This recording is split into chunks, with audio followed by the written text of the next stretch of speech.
बोलो गिरिराज महाराज की जय। बोलो गिरिराज महाराज की जय। गोवर्धनवासी सांवरे की लीलाओं से सभी लोग भली भांति परिचित हैं। गोवर्धन पर्वत के हर छोटे और बड़े पत्थर में श्री कृष्ण का वास है। ये पत्थर इतने पावन हैं कि ब्रज में हर जगह इन पवित्र पत्थरों की पूजा होती दिखाई देती है। कन्हैया द्वारा अपनी कनिष्ठ उंगली पर उठाए गए इस पर्वत पर लोगों का विश्वास इतना अडिग है कि यहाँ का बच्चा बच्चा आपको पत्थरों पर चरणों के चिन्ह, गौ माता और राधा कृष्ण की छवि तक दिखा देंगे। तो चलिए आज हम आपको लेकर चलते हैं प्रभु भक्ति के माध्यम से गोवर्धन पर्वत की परिक्रमा के इस सफर पर। वैसे तो गोवर्धन जी की परिक्रमा 21 किलोमीटर की होती है, पर भक्त इस परिक्रमा को अपनी श्रद्धा अनुसार कर सकते हैं। यह परिक्रमा 2 तरीके से की जाती है, पहली बड़ी परिक्रमा और दूसरी छोटी परिक्रमा। जो भक्त बड़ी परिक्रमा करने में सक्षम नहीं हैं, वे छोटी परिक्रमा भी कर सकते हैं। लेकिन आपको ये बताना ज़रूरी समझूंगी कि दोनों ही परिक्रमा अपने आप में महत्वपूर्ण हैं। तो चलिए चलते हैं गोवर्धन पर्वत की परिक्रमा पर। सबसे पहले दान घाटी मंदिर आता है। दान घाटी मंदिर वह स्थान है जहाँ से गोवर्धन पर्वत की परिक्रमा का शुभ आरंभ होता है। यह गिरिराज जी की परिक्रमा का सबसे पहला पड़ाव है और गोवर्धन परिक्रमा वहीं से शुरू होती है। यहाँ गिरिराज जी का दूध से अभिषेक किए जाने की परंपरा है। एक समय ऐसा था जब सुनसान सी दिखाई देने वाली दान घाटी के बारे में कोई नहीं जानता था, पर आज यहाँ संपूर्ण ब्रह्मांड का वैभव दिखाई पड़ता है। इस पवित्र स्थली के बारे में हमारा धार्मिक इतिहास बहुत कुछ बखान करता है। कहते हैं इसी जगह से होते हुए ब्रज की समस्त गोपियाँ राजा कंस को माखन कर चुकाने जाया करती थी और यहीं पर माखन चोर कान्हा अपने ग्वाल बालों के संग माखन और दही का दान लिया करते थे। यह कान्हा का ही अटूट प्रेम था, जिसने कान्हा को अपने भक्तों से दान मांगने पर विवश कर दिया था। दान लिए जाने की वजह से ही इसे दान घाटी के नाम से जाना जाता है। दान केली कौमुदी ग्रंथ में तो इस सुंदर लीला का वर्णन बहुत ही विस्तार से किया गया है, क्योंकि यहाँ कान्हा अपने बाल रूप में आते थे। इसलिए इस मंदिर में प्रभु को भोग स्वरूप माखन मिश्री और दूध का भोग लगाया जाता है। उसके बाद आता है संकर्षण कुंड। गोवर्धन परिक्रमा में आगे चलते हुए अब संकर्षण कुंड के दर्शन होते हैं, जिसके पास में ही दाऊ जी का एक बहुत ही प्राचीन मंदिर भी मौजूद है, जिसके बारे में ऐसी मान्यता है कि आज से 5000 वर्ष पहले भगवान श्री कृष्ण के परपौत्र ब्रजनाभ के दाऊ जी को विराजमान किया था। संकर्षण भगवान ही दाऊ जी हैं, जिन्हें हम बलराम बालभद्र के नाम से भी जानते हैं। उसके बाद आता है पूंछरी का लोटा। अब हमारे मार्ग में गोवर्धन परिक्रमा के मार्ग में पड़ता है पूंछरी का लोटा। नाम थोड़ा सुनने में अजीब सा लगता है, पर इसकी कहानी उतनी ही दिलचस्प है। पूंछरी का लोटा को भगवान श्री कृष्ण का सखा कहा जाता है। कहते हैं कि यहाँ पर जो भी व्यक्ति सच्ची श्रद्धा से परिक्रमा करने के लिए आता है, उसकी हर मनोकामना पूर्ण होती है। यह स्थान भले ही छोटा हो, पर इसका महत्व बहुत अधिक है। बंदरों से घिरे हुए इस स्थान के बारे में ऐसी मान्यता है कि यहाँ आने वाले हर भक्त को इस स्थान पर हाजिरी लगाना आवश्यक है, नहीं तो गिरिराज गोवर्धन परिक्रमा पूर्ण नहीं मानी जाती। तो इस तरीके से हम गोवर्धन परिक्रमा करते हुए आगे हम आपको लेकर चलते हैं उद्धव कुंड में। उद्धव कुंड परिक्रमा मार्ग पर दाईं तरफ स्थित है। हमारे पुराणों में इस कुंड का वर्णन बहुत अच्छे से किया गया है। धार्मिक मान्यता के अनुसार उद्धव जी ने द्वारका की महिषियों को इसी स्थान पर सांत्वना दी थी। तो आगे हम चलते हैं राधा कुंड की तरफ। इसके बाद आता है राधा कुंड, जो कि राधा कुंड की कहानी श्री कृष्ण के गो आचरण करने से संबंधित है। अब आप सोच रहे होंगे कि भला राधा कुंड का गो आचरण से क्या मतलब है? तो हम आपको बता दें कि गोवर्धन में ही कान्हा गायें चराने जाया करते थे।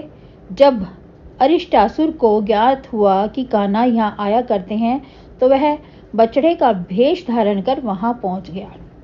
बछड़े के भेष में आया अहिषासुर जब श्री कृष्ण पर हमला करने के लिए आगे बढ़ा, तो उन्होंने उस बछड़े रूपी असुर का वध कर दिया। वध करने के बाद राधा रानी ने श्री कृष्ण से कहा कि आपने बछड़े का वध किया है, इसलिए आप पर गो हत्या का पाप लगेगा। राधा रानी से उनके मुंह से यह वचन सुनकर कृष्ण ने अपनी बांसुरी से एक कुंड खोदा और उसमें स्नान भी किया। तभी से इस स्थान को राधा कुंड के नाम से जाना जाने लगा। मान्यता है कि सप्तमी की रात्रि को पुष्य नक्षत्र में रात्रि 12 बजे राधा कुंड में स्नान किया जाता है। स्नान के बाद सुहागिनें अपने केश खोलकर राधा रानी से पुत्र प्राप्ति की कामना करती हैं। इस राधा कुंड की खासियत यह है कि यहाँ का पानी 7 रंगों में बदलता रहता है और कभी कभी तो दूध जैसा सफ़ेद भी दिखाई देने लगता है। तो चलिए, गोवर्धन पर्वत की परिक्रमा करते करते अब हम पहुँचते हैं श्याम कुंड पर। अब राधा कुंड के बाद श्याम कुंड के दर्शन होते हैं। यह तो शाश्वत सत्य है, जहाँ राधा वहाँ कृष्ण। उसी प्रकार जहाँ पर राधा कुंड होगा वहाँ श्याम कुंड भी तो अनिवार्य ही होगा। जब श्री कृष्ण ने गो हत्या के पाप से मुक्त होने के लिए अपनी बांसुरी से एक कुंड खोदा और उसमें स्नान किया, तो राधा ने भी अपने कंगन से पास में ही कुंड खोदा, जिसे श्याम कुंड कहा जाता है।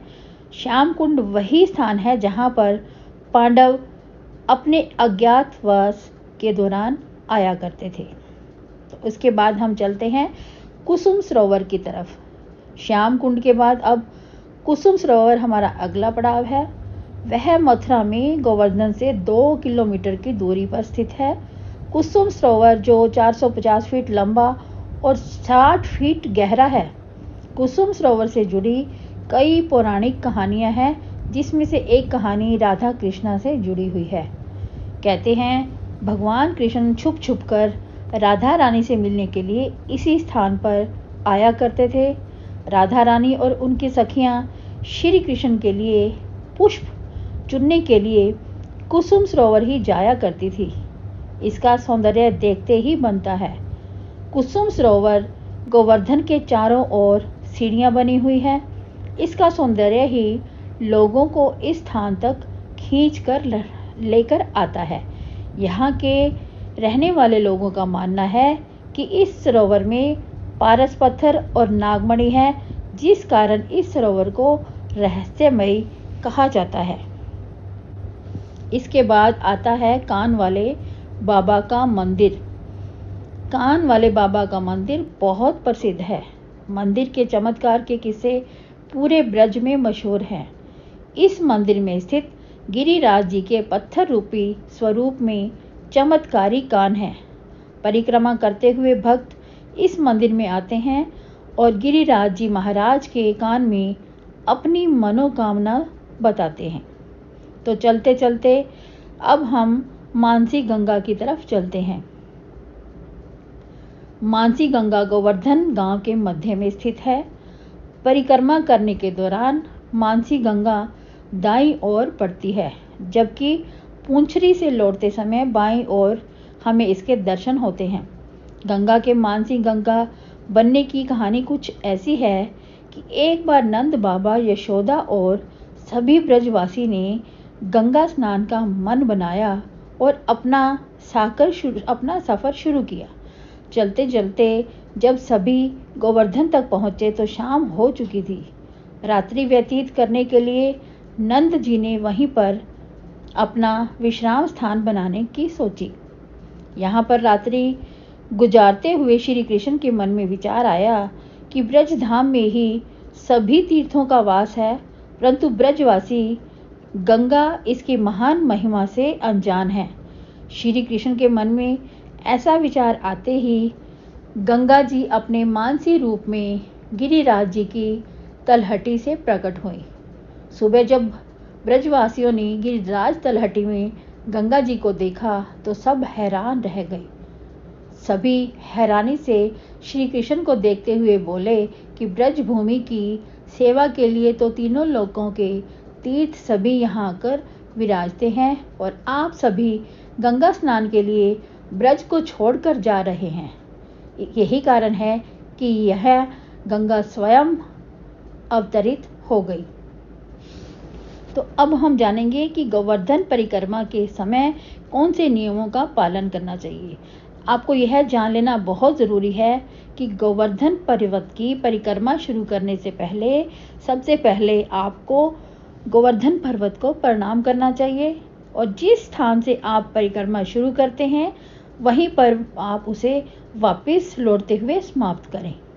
मान्यता यह है कि जो भी परिक्रमा आरंभ करना चाहते हैं उन्हें मानसी गंगा में स्नान अवश्य कर लेना चाहिए। साथ ही यह भी ध्यान रखें कि परिक्रमा के बीच में कभी अधूरा ना छोड़ें। उम्मीद है गोवर्धन परिक्रमा से जुड़ी हुई ये सारी बातें आपको बहुत पसंद आई होंगी। अगर आपको मेरा वीडियो और मेरी सारी जानकारी पसंद आई हो तो इस वीडियो को लाइक और शेयर करना ना भूलें। और अगर अभी भी आपने मेरा चैनल सब्सक्राइब नहीं किया तो मेरे चैनल को सब्सक्राइब कर लीजिए और बेल आइकन दबा दीजिए ताकि आने वाली सभी वीडियोस की नोटिफिकेशन आपको मिलती रहे। मिलते हैं अगली किसी दूसरी जानकारी के साथ अगली वीडियो में। तब तक के लिए राधे राधे, हरे कृष्णा। अपना ध्यान रखिएगा।